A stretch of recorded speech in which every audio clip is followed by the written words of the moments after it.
시간 하나님께서 우리에게 주시는 생명의 말씀은 요한복음 10장 11절에서 12절 말씀입니다. 나는 선한 목자라. 선한 목자는 양들을 위하여 목숨을 버리거니와 삭구는 목자가 아니요 양도 제 양이 아니라 이리가 오는 것을 보면 양을 버리고 달아나나니 이리가 양을 물어가고 또 해치느니라. 아멘. 이 시간 양의 문 선한 목자라는 제목으로 함께 하나님 말씀 나누도록 하겠습니다.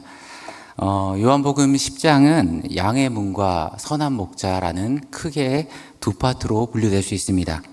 1절부터 6절까지는 양의 우리의 문이 되시는 그것으로 예수님께서 자기는 어떤 분이신지를 이미지화해 주셨는데, 당시 성경의 권위자였던 종교 지도자였던 바리새인들은 그 말을 이해하지 못합니다. 그래서 7절부터 18절까지 다소 긴 본문을 통해 예수님께서 선한 목자라는 연속성을 가진 메타포를 가지고 다시금 부연 설명을 하시는 겁니다. 그래서 요한복음에 등장하는 7가지 예수님의 자기소개가 있는데요, 그 중에 3번째 양의 문과 4번째 선한 목자는 통일이 된 연속성으로 바라봐야 온전히 그 의미가 보여집니다. 물론 개별적인 의미가 있겠지만 온전히 다 이해하기 위해서는 양의 문과 선한 목자가 같은 메타포라는 것을 우리가 이해할 필요가 있습니다. 오늘은 요한복음 10장을 통해서 육교구 헌신 예배를 함께 드리는 육교구 성도님들과 영혼의 모든 성도님들이 다시금 양의 문이 되시고 선한 목자 되시는 주님을 깊이 묵상하는 시간 되기를 간절히 소망합니다. 첫 번째로 주님께서는 자신을 양의 문이라 말씀하십니다. 우리가 7절 말씀을 함께 읽도록 하겠습니다. 시작. 그러므로 예수께서 다시 이르시되 내가 진실로 진실로 너희에게 말하노니 나는 양의 문이라. 주님은 자신을 소개하고 표현하는데 나는 양의 문이다 말씀하십니다. 그렇다면 양의 문은 무엇일까? 우리가 그것부터 알아야 되겠죠. 일반적으로 유대인들은 어느 집에나 한 10마리 정도 그 내외의 양들을 키웠다고 합니다. 여러 가지 목적이 있겠지만 1차적으로는 가정의 생계수단이 됐던 게 양입니다. 또 겨울이 오면 우리처럼 심한 한파는 아니지만 한 영상 5도 정도, 초겨울 날씨만큼 기온이 떨어집니다. 싸늘해진 날씨를 견뎌내기 위해서는 털옷이 필요한데요, 그 털옷을 공급하는 대표적인 동물이 양이었습니다. 그렇기에 아무리 형편이 어렵더라도 대부분의 가정에서는 평균적으로 한 10마리 내외, 정말 어려운 형편의 가정이라면 1마리에서 2마리 정도의 양은 키웠다고 합니다. 물론 잘 사는 가정에서는 50마리, 많게는 100마리도 키우긴 했지만 그런 부유한 가정은 이스라엘 백성 중에 한 1% 정도 밖에 되지 않았다고 이야기합니다. 당연히 이스라엘 백성들 가운데 상위 1%의 가정은 자신의 양들을 전담하는 케어할 개인 목자를 고용했겠죠. 하지만 나머지 99%의 가정들은 자신의 집에 양이 몇 마리 안 되기 때문에 월급을 주고 개인 목자를 고용할 여유가 있겠습니까? 없겠죠. 한 달에 가족들이 살아도 빠듯한 삶의 수준을 가지고 누군가를 개인으로 고용한다는 것은 엄두가 안 나는 일이었을 겁니다. 그렇기에 그 대안으로 마을 공동체가 마을 주변에 공동우리를 만듭니다. 그리고 공동 목자를 고용하는 겁니다.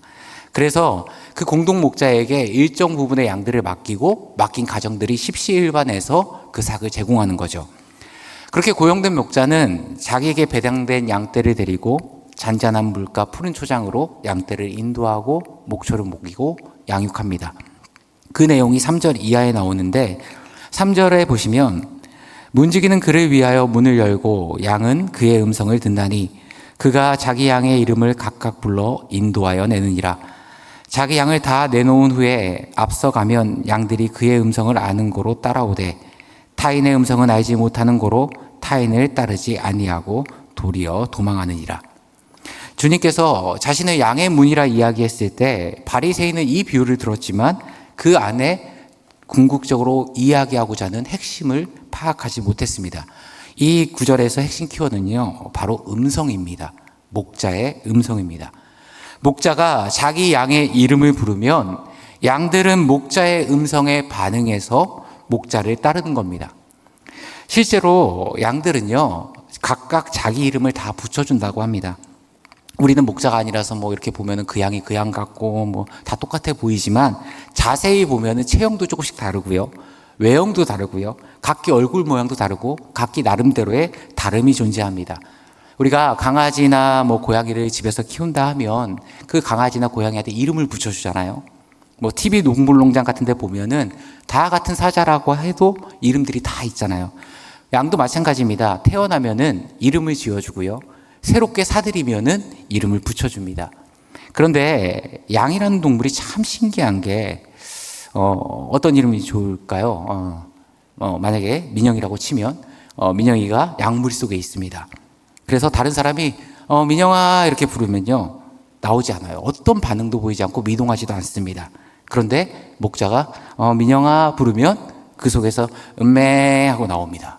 한 마리가 툭 나와요. 그 수많은 목소리 중에 주인의 목소리를 정확하게 알고 반응하는 겁니다. 그게 오늘 3절 하반절의 내용인데요. 양은 그의 음성을 듣나니 그가 자기 양의 이름을 각각 불러 인도하여 내느니라. 그런데 만약에 주인의 음성이 아닌 소리가 들리면 양들은 어떻게 반응하는가? 5절 보시면 타인의 음성은 알지 못하는 거로 타인을 따르지 않고 도리어 도망하느니라. 그러니까 양과 목자의 영적 메커니즘이 우리랑 똑같다라는 겁니다. 우리가 세상을 살아가면서 수많은 세상의 소리들이 들려옵니다. 우리의 세상의 유혹이 우리의 일상을 통해서 들려올 때도 있고요. 다른 사람의 언어를 통해서 들려올 때도 있고, 때로는 미디어를 통해서 자꾸만 세상의 소리가 들려옵니다. 하지만 양이 귀 기울일 소리는 딱 한 가지입니다. 뭐죠? 목자의 음성입니다. 나를 부르는 그 주님의 음성에만 귀 기울이는 겁니다. 아무리 세상이 큰 소리로 외친다 하더라도, 아무리 세상이 달콤한 소리로 나를 부른다 할지라도 우리의 반응과 응답은 오로지 누구의 것입니까? 선한 목자 되시는 주님의 것이 되어야 한다는 것입니다. 그렇다면 도대체 이 양들은 어떤 훈련을 받았길래 이렇게 목자의 음성에 반응할 수 있는 것인가? 미국의 신학자 가운데요, 중동 연구 전문으로 하시는 분이 케네스 베일리라는 교수님이 있습니다. 이분이 쓴 책 가운데 유명한 책이요, 중동의 눈으로 본 예수란 책이 있고요, 또 선한 목자란 책이 있습니다. 이분이 참 대단한 게 이 중동 지역의 문화를 연구하기 위해서 특별히 목자와 양의 관계를 이해하기 위해서 그 지역에 직접 살면서 그들과 생활하고 연구했던 분입니다. 이분의 저서 선한 목자라는 책에 보면요, 한 가지 일화가 소개되는데요. 이 케네스 베일리가 이 레바논 베이루트라는 곳에서 머물 때의 일입니다. 그곳에 청년을 가르치면서 그곳에 함께 지냈는데 그 청년들은 다 농촌 사람들이잖아요. 그러니까 양에게 너무 익숙한 거예요. 그래서 자기가 늘 품고 있던 양에 대한 궁금증, 질문을 던졌답니다. 어떤 질문이었냐면, 기존에 키우던 양은 오랫동안 목자의 목소리를 들었으니까 당연히 알고 반응할 텐데, 만약에 너희가 추가로 새 양을 사가지고 데리고 온다면 그 양은 어떤 방법으로 주인의 목소리를 알아듣게 만드니? 새 양이 왔는데 기가 막히게 따라가거든요. 도대체 어떤 방법으로 훈련시키면 그 양이 주인의 목소리밖에 모르니? 라고 물어봤답니다. 그랬더니 이 청년이 대답하기를 아주 오래전부터 우리 조상 대대로 내려온 방법이 있다는 거예요. 그 방법이 뭐냐? 새로운 양이 사들여 오면요, 목자는 이것을 완전히 내 양으로 만들기 위해서 14시간 동안 무조건 금식을 시킨다고 합니다. 아무것도 안 먹고 공복 상태를 만들어 버리는 거예요. 그렇게 14시간 동안 굶는 다음에 아침에 양들이 아침을 맞으면 어떨까요? 애들이 지치겠죠. 살짝 정식줄을 놓는답니다. 어떤 양들은 너무 배고파가지고 막 짜증을 부리는 양들도 있고요. 어떤 양들은 너무 스트레스 받아가지고 그냥 벽에다 머리를 박는 양들도 있고요. 또 어떤 녀석은 배고프니까 괜히 주변에 있는 다른 양한테 시비를 거는 양들도 생긴답니다. 그렇게 배고픔이 극에 달한 양들이 아침을 맞으면 무슨 생각을 하냐면, 이제 목자가, 주인이 나를 데리고 나의 이 배고픔을 해결해 주겠지라고 생각한답니다. 희망적인 기대를 품고 자신의 모든 감각이 주인을 향하게 되는 겁니다. 그런데 그때 바로 양식을 주진 않는데요. 우리로 치면 아침과 점심 사이, 아점이라고 그러죠. 그쯤까지 딱 기다렸다가 더 이상 기다리고 지쳐서 힘이 없을 때, 양이 더 이상 아무것도 할 수 없고 어쩔 수 없는 상황까지 갔을 때 음식을 탁 준다는 겁니다. 그러면 양들이 정말 순식간에 먹어 치워진대요. 이와 같은 방법으로 일정 기간 동안 매일 한 번씩 꾸준히 이 방법을 반복하고 훈련시키면요, 양들은 자기가 배고픔을 느끼는 순간, 부족함을 느끼는 순간 양의 신경이 극도로 예민해져서 다른 사람의 이야기 소리는 귀로 들리지 않고 오로지 주인의 음성에만 모든 감각이 집중된다는 겁니다. 그래서요, 유대인의 아침은요, 장관이랍니다. 공동우리에 보통 한 수백 마리의 양들이 있고 수십 명의 목자들, 공동 목자들이 있는데 거기서 다 엉키고 설켜 있는데 목자들이 자기 양떼의 이름을 부르잖아요. 그 목소리에 따라서 무르르듯이 흘러간답니다. 주인의 목소리를 듣고. 만약에 이 과정이 없으면 편할 것 같죠. 그런데 아닙니다. 이 훈련이 안 되면 푸른 초장 잔잔한 물가로 가는 여정에서 만나는 사망의 음침한 골짜기를 지날 때 목자의 인도에 따라 양들이 안전하게 지나갈 수 없게 됩니다.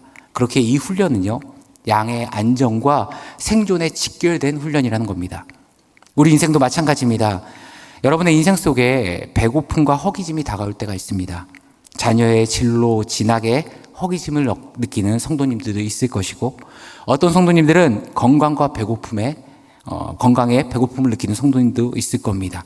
또 어떤 성도님들은 승진이나 목마름이 있을 거고요, 물질에 대한 갈증이 있을 거고요, 관계에 대한 굶주림을 느끼는 성도님들도 있을 겁니다.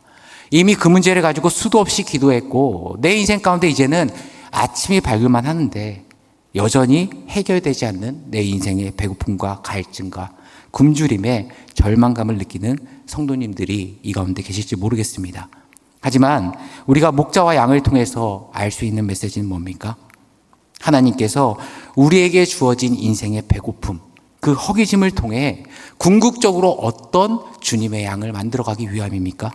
오로지 주님의 목소리에만 반응하는, 우리의 모든 인생의 감각이 주인을 향하는, 완전히 주님께 속한 양을 만들기 위한 필수적인 과정이라는 겁니다. 이렇게 목자가 좋은 꼴을 양에게 먹이기 위해 하루를 보내고 밤이 오면 이제는 공동우리에 양을 집어넣겠죠. 당시 공동우리는 보편적으로 돌로 만들었습니다. 돌로 만들고 침입자들이 못 들어오게 막기 위해 당시에는 철조망이 없으니까 날카로운 뿔이나 조각들을 주변에 놓고 도난을 대비합니다. 그리고 양들은 공동우리의 문을 통해서 이 우리 안으로 들어가게 되는 거죠. 그러니까 오늘 주님께서 나는 양의 문이다 라고 하신 말씀은요, 어떤 외부의 세력으로부터도 안전하게 너희를 지킬 수 있는 우리의 보호하심이 되신다라는 것을 말하고 있는 겁니다. 출애굽기를 보면 이스라엘이 출애굽하는 과정에서 애굽 땅에 10가지 재앙이 임합니다. 바로의 마음이 완악해서 9번째 재앙까지도 번복하고 약속을 어깁니다. 그리고 결국엔 10번째 재앙, 애굽 땅에 태어난 모든 것들, 바로의 장자부터 맷돌 뒤에 있는 몸종의 장자까지 모든 가축의 처음 난 것까지 그 생명을 다 하루아침에 걷어갑니다. 단 한 명의 생명도 그 재앙에서 예외가 없었습니다. 다만 어떤 집만 사망의 그림자가 지나가 버리죠. 출애굽기 12장 7절 보면 그의 피를 양을 먹을 집 좌우 문설주와 임방에 바르고 양의 문이 되어서 양을 위하여 지키시다가 십자가에 피 흘려 죽으신 예수 그리스도를 예표하는 유월절 어린 양의 피를 자기 집 문에 바른 집만 완전히 보호하심을 누렸습니다. 그렇게 오늘 주님은 우리에게 양의 문이 되셔서 그의 사랑하는 자녀들, 그의 거룩한 백성들을 지켜주시고 보혈의 피로 씻어주시고 사망이나 생명이나 천사들이나 권세자들이나 현재일이나 장래일이나 능력이나 높음이나 깊음이나 다른 어떤 피조물이라도 우리 주 예수 그리스도 안에 있는 하나님의 사랑에서 끊을 수 없도록 우리를 보호하신다는 겁니다. 이게 양의 문이 담고 있는 첫 번째 영적 메시지입니다. 두 번째 이미지는요, 선한 목자입니다. 왜 세 번째 양의 문과 네 번째 선한 목자가 통일된 연속된 이미지라 이야기 드리냐면요, 다음 사진을 보시면 조금 이해가 되실 겁니다. 네, 사진 보여주시면 우리가 있고 문이 없죠. 그리고 목자가 저 문에 앉아서 잠을 취하고 있습니다. 유대 지역에서는요, 목자가 양떼에게 좋은 꼴을 먹이기 위해 아침에 마을에 쫙 풀어놓고 저녁에 다시 우리로 들어가고 인솔하고 그런 개념이 아니라 양떼를 이끌고 지역을 이동합니다. 시편 23편 말씀처럼 사망의 음침한 골짜기를 지나가기도 하고요, 가파른 빌타길을 오르기도 하면서 결국에는 좋은 꼴을 먹일 수 있는 그곳으로 양떼와 같이 함께 이동하게 되는 겁니다. 그렇다면 이동 경로가 가까우면 상관이 없는데 가는 중에 해가 져서 목자와 양이 들판에서 잠을 자야 되는 경우가 생기겠죠. 일단 들판에서 자야 될 곳이 결정되면요, 목자는 대개 양들이 밤에 무사하게 지낼 수 있도록 가설우리를 만듭니다. 그러니까 일시적인 우리를 만드는 거예요. 주변에 있는 돌들을 쌓아가지고 답을 만드는 형식으로 우리를 만드는데, 한 가지 특이한 점은 출입구에 문을 따로 설치하지 않고 목자 자신이 출입구에 누워서 스스로 문이 되는 겁니다. 밤사이에 도둑이나 맹수가 출입구에 누워있는 자신을 뛰어넘지 않고서는 내 양떼를 끌고 갈 수 없게끔 만드는 겁니다. 다시 말해 한밤중에도요, 자기 생명을 걸고 양들을 지키고 보호하는 선한 목자, 그가 곧 이 우리의 문이 되는 거죠. 그렇게 세 번째 메타포인 양의 문과 네 번째 메타포인 선한 목자는 동시에 이해해야 된다는 것입니다. 그렇다면 우리가 선한 목자에 담긴 영적인 의미를 제대로 이해하기 위해서는 반드시 우리가 짚고 넘어가야 될 항목이 있는데요, 우리는 기존에 이 사꾼에 대해서 너무 부정적으로 생각한다라는 겁니다. 우리가 가지고 있는 사꾼에 대한 이미지, 사꾼하면 어떤 이미지가 떠오르죠? 굉장히 부정스럽고 책임감 없고 돈밖에 모르고 뭐 그런 이미지들이 그려지지 않습니까? 수많은 설교를 통해 그렇게 이해해왔고 우리가 그렇게 첫 이미지가 떠오릅니다. 하지만 선한 목자를 제대로 이해하기 위해서는요, 이 사꾼에 대한 과도한 부정적인 이미지부터 우리가 깨야지 보입니다.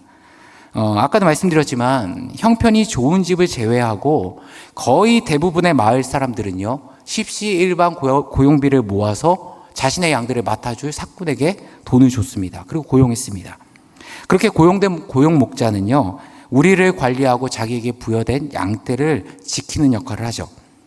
그런데 이들에게는 항상 한 세 가지 정도의 큰 위험이 도사리고 있는데요, 첫 번째는 양떼를 훔쳐가기 위해서 노리는 도둑들입니다. 당시에 CCTV가 없던 그 시절에 사람이 잠들면요, 우리를 넘어서 몰래 양들을 훔쳐가는 일들이 비일비재하게 일어났습니다. 두 번째는 양떼를 들판으로 먹이러 나갈 때, 양떼에도 체력이 좋은 애가 있고 갈수록 뒤처진 애가 있겠죠. 또 목자만 온전히 집중해서 잘 따라붙는 애가 있고, 산만해서 이거저거 구경하다가 어디 갔지 이러면서 한참 뒤처진 애가 있고, 그러면은 가다 보면요, 어느 순간 그 대열에서 떨어진 애들이 생깁니다. 그걸 노리고 몰래 납치해가는, 그래서 팔아먹는 강도들이 존재했습니다. 세 번째는 양수를 노리는 맹수들인데요, 먼 이야기가 아니고 불과 19세기까지만 하더라도요, 표범, 퓨마, 사자들이 양떼를 물고 가는 일들이 발생했다고 합니다. 그 중에서 가장 위험이 되는 맹수가 뭐였냐면, 사자도 표범도 아니고 바로 오늘 성경에 나오는 이리떼입니다. 이리떼는 집단으로 몰려다니면서 한 번 목표물을 놓으면요, 뼈가죽부터 시작해서 뼈도 안 남게 씹어먹는다고 합니다. 이런 세 가지 위험 요소가 목자들에게 늘 항상 도사리고 있는 겁니다. 우리는 본문 12절 말씀을 통해 흔히 이렇게 생각합니다. 12절 보시면, 사꾼은 목자가 아니요 양도 제 양이 아니라 이리가 오는 것을 보면 양을 버리고 달아나나니 이리가 양을 물어가고 또 해치느니라.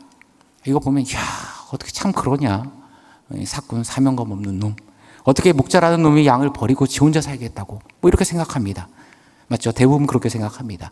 하지만 이 부정적인 이미지가요, 오히려 선한 목자의 참된 이미지를 가려버리는 경우가 생깁니다. 당시 이스라엘 백성들의 생활상을 담은 책 가운데 미시나라는 책이 있습니다. 그 책에는 이런 내용이 있습니다. 사꾼은 말 그대로 돈을 주고 고용하는 사람입니다. 그렇게 고용되기 전에 뭐부터 하겠습니까? 목자가 마을 사람들 사이에서 임금을 포함한 고용 계약서를 작성합니다. 보통 관례적으로 고용된 목자는요, 양을 지키다가 한 마리 이리가 다가오면 방어하고 물리칩니다. 하지만 이리가 두 마리 이상, 혹 3마리 이상이 오게 되면 양이 중요하겠습니까? 아니면 사람의 목숨이 중요하겠습니까? 여러분 어떤 게 더 중요하다고 생각하십니까? 만약에 입장 바꿔서 여러분이라면 양을 지킨다고 일이 6마리가 앞에서 달려드는데 싸우실 수 있습니까? 아마 그러기 쉽지 않을 겁니다. 그래서 당시 관례적으로요, 2마리 이상의 이리가 공격하게 되면 목자는 양을 버리고 가도 그에게 도덕적으로나 물질적으로 책임을 묻지 않는다라는 게 일반적인 관례고 상식이었습니다. 저희 집도 강아지 한 마리를 키우는데요. 작은 줄 알고 이제 5년 전에 비숑이라는 한 마리 강아지를 분양받았습니다. 근데 속았습니다. 비숑이 아니라 빅숑입니다. 거의 한 10kg 가까이 돼서요. 퇴근하고 오면은 반갑다고 이렇게 앞발로 탁 하면요, 사람이 허리가 휘청휘청합니다. 가끔 화요일이나 목요일 이제 저녁에 공예배가 없는 날, 한 8시쯤에 여기 양평동에 누가 강아지한테 끌려다니는 사람이 있으면 접니다. 힘이 너무 세가지고요, 이게 산책을 시키는 게 아니라 산책을 제가 당하고 오거든요. 그 정도로 힘이 셉니다. 한 5년 정도 같이 지내다 보니까 너무 이쁘고 사랑스러워요. 뭐 가족처럼 여깁니다. 하지만 아내와 시온이와 저희 아들 시유리를 두고 라떼를 위해서, 강아지를 위해서 목숨을 버린다? 전 솔직히 그것까지는 못할 것 같습니다. 사꾼도요, 고용된 목자고요, 집에는 부모님이 있고요, 아내가 있고요, 자녀가 있는 사람입니다. 가족의 생계를 위해서 고용 목자로 일하는 것뿐이지, 어쩌면 사꾼은 못난 놈, 나쁜 놈, 사명감 없는 놈이 아니라 그냥 지극히 평범한 사람입니다. 지극히 정상적으로 반응하고 있는 거고, 그게 사람들에게 도덕적으로나 물질적으로나 직업적으로 전혀 지적받거나 정죄받을 일이 아니라는 겁니다. 2마리의 이리 앞에서 목자의 생명을 우선시할 것, 그거는 고용 목자뿐만 아니라 소유주도 그것을 인정하고 있는 상황이라는 겁니다. 왜요? 사람의 목숨이 양의 목숨보다 소중하기 때문에. 우리가 기존에 가지고 있던 사꾼에 대한 과도한 오해가요, 성경이 전해주고자 하는 선한 목자의 의미를 축소시켜 버릴 수 있다는 겁니다. 목자니까 당연히 그래야지, 목자니까 당연히 그럴 수밖에 없는 거고 당연히 죽어야지, 이렇게 생각한다는 겁니다. 성경은요, 지금 선한 목자를 얘기하는 거는 절대로 당연한 일이 아니기 때문에 선한 목자를 이야기하는 겁니다. 11절 보시면, 나는 선한 목자라, 선한 목자는 양들을 위하여 목숨을 버리거니와. 사꾼을 생각해 보면 정확하게 말하면 인간적으로 당연히 할 수 있는 반응이고, 월급 받으면서 일하는 사람인데 당연히 자기 목숨을 소중히 여겨야 되는 거고, 지극히 정상적인 반응이고 합리적인 반응들입니다. 또 세상을 살아가면 세상의 논리가 뭡니까? 양은요, 주인을 위해서 죽는 존재입니다. 자신의 털을 옷감으로 줘야 되고요, 언제든지 주인이 그 생명을 원하면은 내어주는 존재가 양입니다. 세상이 그렇잖아요. 각과 을로 표현합니다. 힘 있는 자 앞에서는 을이 맞춰가는 게 세상의 논리고 법칙입니다. 내가 힘이 없고요, 내가 보살핌을 받으려면은 안이 꼽더라도, 힘이 부족하더라도 그 사람의 비율을 맞추는 게 세상의 논리입니다. 그 사람은 감정 이런 거 생각할 필요 없이 내 위치에서 마음대로 지시할 수 있는 게 각과 을의 논리잖아요. 그게 세상의 법칙이고 돌아가는 현상입니다. 그런데요, 우리 주님께서는 이 당연하고 합리적인 반응, 주인을 위해서 양이 죽는 게 너무나도 상식적이고 지극히 당연한 일인 이 세상의 논리와 법칙을 지금 이 선한 목자라는 이미지를 통해서 180도 완전히 뒤집어 버리시는 겁니다. 뭐냐? 말도 안 되는 사랑, 전혀 비합리적이고 철저히 목자가 손해보는 사랑을 이야기하는 겁니다. 우리는 다 양 같아서 그릇 행하여 각기 제 길로 갔거늘. 창조주이신 하나님이 그 아들 예수를 이 땅 가운데 보내셔서 그 양떼를 위해 십자가에 우리를 위해 대신 죽이시고, 도저히 납득도 이해할 수도 없고 세상의 상식으로는 전혀 맞지 않은 그런 과분한 사랑을 우리에게 베푸셨다. 그걸 말하기 위해서 선한 목자라 이야기하시는 겁니다. 그리고 우리는 그분의 과분한 사랑을 지금도 값없이 누리고 있는 그분의 양이라는 것, 그것이 바로 선한 목자가 우리에게 이야기하고자 하는 영적 메시지입니다. 오늘 말씀을 정리하도록 하겠습니다. 양의 문이 되신 우리 주님이 친히 우리를 지켜 보호하십니다. 또한 선한 목자 되신 우리 주님이 지금 이 순간도 우리를 도저히 이해할 수 없는, 그 한량없는 세상의 논리와 법칙을 뛰어넘는 하나님의 사랑으로 우리를 품어주시고 만져주십니다. 그렇다면 양된 우리가 해야 할 일은 딱 하나밖에 없습니다. 주님의 보호하심을 철저히 신뢰하고요, 그분의 신실하신 사랑을 의지하여서 목자 되신 주님의 음성에만 우리 인생이 반응하는 겁니다. 하루를 살아가면서 수많은 세상의 소리, 나의 믿음을 흔들리게 만드는 유혹의 소리, 주변 사람의 소리, 미디어의 소리, 다양한 소리들이 내 귀에, 내 마음에, 내 인생 가운데 들려올 때마다 그 소리에 반응하는 것이 아니라 우리를 부르시고 우리와 함께 하시는 목자의 음성에만 우리의 모든 인생의 감각을 집중하시는 귀한 주님의 자녀들 되기를 간절히 축원합니다. 함께 기도하시겠습니다. 참 좋으신 하나님 아버지, 양의 문이 되셔서 친히 우리를 지켜 보호하시는 주님의 철저히 신뢰하며 온전히 우리와 동행하시는 그 하나님을 의지하고 주인의 목소리에 집중하고 목자의 음성에만 반응하는 주의 자녀들 되게 하여 주옵소서. 예수 그리스도의 이름으로 기도드리옵나이다. 아멘.